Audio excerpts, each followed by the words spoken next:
तुम्हारे कुटिया में जरूर पधारेंगे। और इसी विश्वास को अपने अंदर जीवित रखते हुए सबरी ने दिन महीने साल व्यतीत किए और प्रत्येक दिवस पर यह विश्वास रखती गई कि आज भगवान मेरे घर पर जरूर आएंगे। और आखिरकार वह इंतजार की घड़ी समाप्त होती है और भगवान उनके घर पर अपना कदम जरूर रखते हैं। ठीक ऐसा ही हमारा जीवन है। हम भी यदि अपने परमात्मा पर विश्वास कायम रख लें, हम भी यदि अपने कर्मों पर धैर्य स्थापित कर दें, तो निश्चय जानिए हमारा भाग्य एक दिन करवट जरूर बदलता है। कैसे देव गुरु बृहस्पति जो कि भाग्य के कारक हैं, इनके माध्यम से एक नए भाग्य की जागृति होने जा रही है, आज इस बात की सार्थकता को जरूर समझिएगा।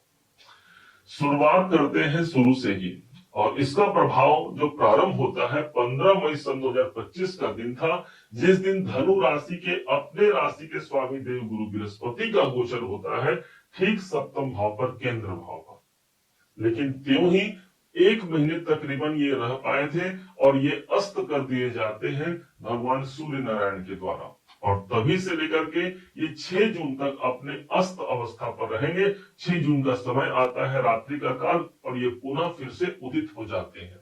लेकिन चूंकि बाल अवस्था पर होने के कारण 3 दिन का समय और व्यतीत हो गया और अंततः वो घड़ी आती है जब 9 जुलाई का डेट आता है, उसी दिन देव गुरु बृहस्पति पूर्ण रूप से उदित हो जाते हैं और उदय अवस्था पर आकर के अपने शुभ परिणाम को अब आगे बढ़ाएंगे। न सिर्फ यहाँ पर देव गुरु बृहस्पति बल्कि कर्मों का साथ भी मिलेगा, अर्थात करियर के जो कारक होते हैं शनिदेव, उनका भी समर्थन सबसे ज्यादा मजबूती से प्राप्त होने जा रहा है। क्या और कैसे होगा समझिएगा। मन में आपके एक डाउट आ रहा होगा कि वास्तव में ये अस्त अवस्था होता क्या है। सरल शब्दों में यदि आपसे कहें तो आप ऐसा जानिए कि किसी काम को करने से आपको बहुत थकावट आ गई और उसके बाद फिर एक छोटी सी आप झपकी लेते हैं और उसके बाद जब आप उठते हैं, एक नई स्फूर्ति, एक नया ताजगी हमारे अंदर विद्यमान होता है। ठीक ऐसे ही देव गुरु बृहस्पति के अंदर अब वही स्फूर्ति, वही ताजापन इनके अंदर विद्यमान है, अर्थात जो काम इनको करना है उस कार्य की प्रगति के लिए ये पूर्ण रूप से अतिचारी अवस्था पर होकर के अपनी यात्रा को आगे बढ़ाएंगे। अब समझिएगा, इसको लेकर के हम एक बड़े परिणाम 4 भविष्यवाणी करने जा रहे हैं, जो सबसे ज्यादा महत्वपूर्णता से यदि ईश्वर ने चाहा तो जरूर पूर्ण होगा और ये भी कंप्लीट लॉजिकल होगा। कैसे इसके प्रभाव मिलेंगे समझेगा इन चारों बातों को, चारों प्रमाण को। देव गुरु बृहस्पति सप्तम भाव पर ही तो उदित हो रहे हैं। अब जो लोग भी विवाह करना चाहते हैं तो देव गुरु बृहस्पति उनके विवाह के लिए मुहर लगा दिए। इसलिए सबसे पहला जो प्रभाव होगा, हमारे विवाह की संभावनाएं बढ़ने जा रही है। जो अपने दाम्पत्य जीवन को लेकर के मान लीजिए परेशान है, अपने जीवन साथी जीवन संगिनी को लेकर के परेशान है, यहाँ पर एक सार्थकता कायम होगी, एक दूसरे पर प्रेम कायम होगा, एक दूसरे को समझेंगे और अपने जीवन को आगे बढ़ाएंगे। देव गुरु बृहस्पति सप्तम भाव पर रहेंगे। अब जो लोग बिजनेस को लेकर के परेशान हैं, व्यापार में कोई उन्नति का अवसर नहीं मिल रहा है, तो ध्यान दीजिएगा, देव गुरु बृहस्पति जिस भाव पर होते हैं उस भाव को बड़ा बनाते हैं, अर्थात व्यापार की बढ़ोतरी के लिए एक सुंदर संकेत गुरु के उदय होने का आपको देखने को मिलेगा। मित्रों का इस समय पर सपोर्ट हो सकता है, कोई आपके पार्टनर है उनका हमको सपोर्ट मिल सकता है, कोई नए पार्टनर की तलाश आप कर रहे हैं अपने बिजनेस अपने कार्य क्षेत्र में, उस पार्टनर के माध्यम से हम अपने जीवन को आगे बढ़ा सकते हैं। ये गुरु का वरदान है, प्रथम वरदान। दूसरा प्रभाव उस स्थान पर पड़ेगा जो कोई और नहीं, एक बड़े लाभ, एक बड़े इनकम का स्थान है 11वां घर, जहां पर 7 नंबर की राशि बनी हुई है। अब यहाँ देव गुरु बृहस्पति की 5वीं दृष्टि पड़ गई है और जो नंबर है ये 7 नंबर, इसी राशि पर शनिदेव उच्च के होते हैं तुला राशि पर। अब जो आपके धनु राशि से एकादश भाव है, आपके लिए लाभ का स्थान हो गया। शनि और गुरु के मध्य एक एग्रीमेंट होता है, भाई शनिदेव आप मेरे चतुर्थ भाव को मत बिगाड़ना, जो कि गुरु के राशि पर स्वयं बैठे हैं शनिदेव, और मैं आपके लाभ के घर को नहीं बिगाड़ूंगा। और इसलिए इसका फायदा मिलता है जातक को, अर्थात धनु राशि को। कोई अधूरे कार्य, कोई अधूरी इच्छा हमारी रह गई है, वो इस समय पर ज्यादा बलवती होगी और पूर्ति होने के लिए उसका साथ हमको मिल गया भाग्य के स्वामी ईश्वर का पर्याय देवगुरु बृहस्पति का।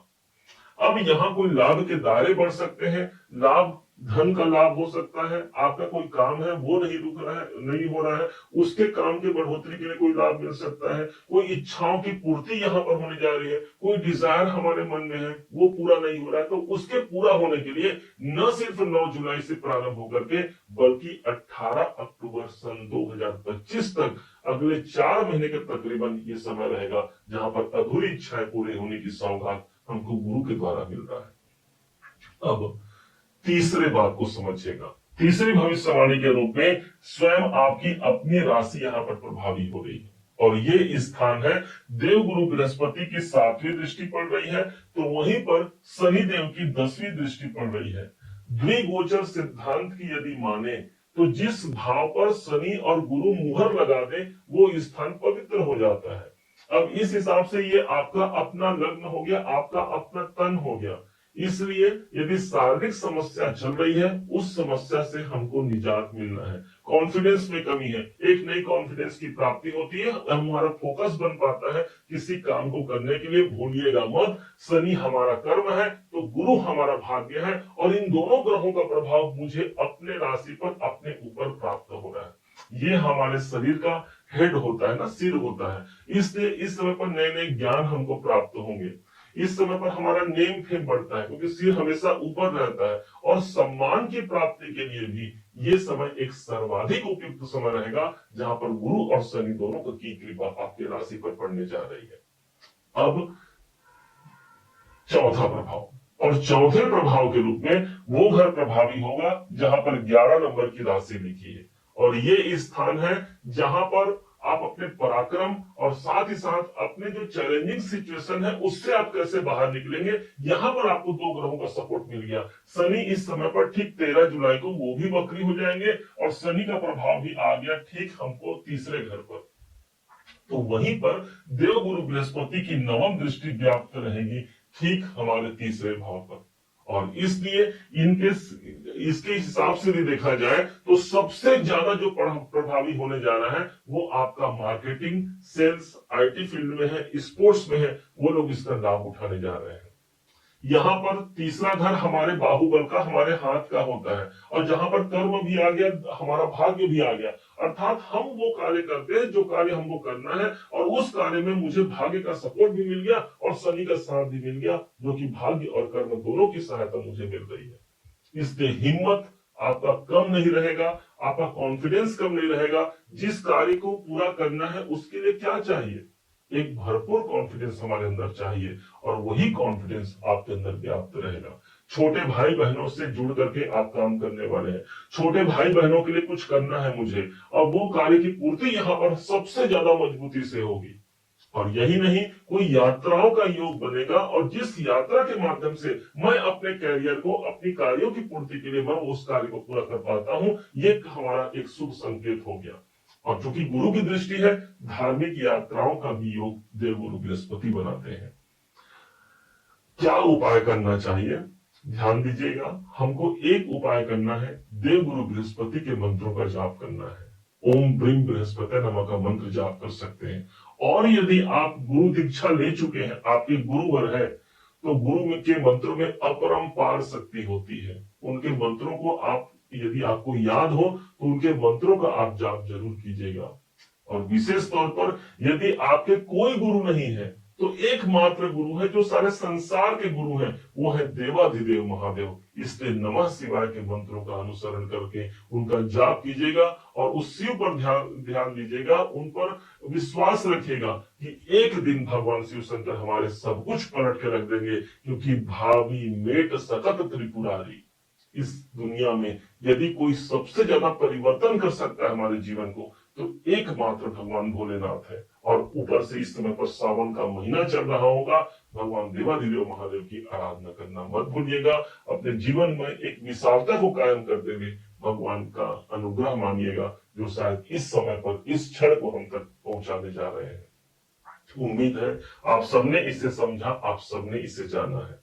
यदि आपने इसे समझा है, जाना है, मेरे समझाने का प्रयास यदि आपको सार्थक लगा हो, मेरे समझाने का तरीका यदि आपको सार्थक लगा हो, तो हर बार की भांति इस बार भी अपना प्यार भरा लाइक और कमेंट करना कभी मत भूलिएगा। और हाँ, यदि अभी तक आपने चैनल को सब्सक्राइब नहीं किया है, सब्सक्राइब जरूर कीजिएगा। पुनः एक बार फिर आप सभी का दिवस बहुत मंगलमय हो, इन्हीं शुभकामनाओं के साथ। जय श्री राम।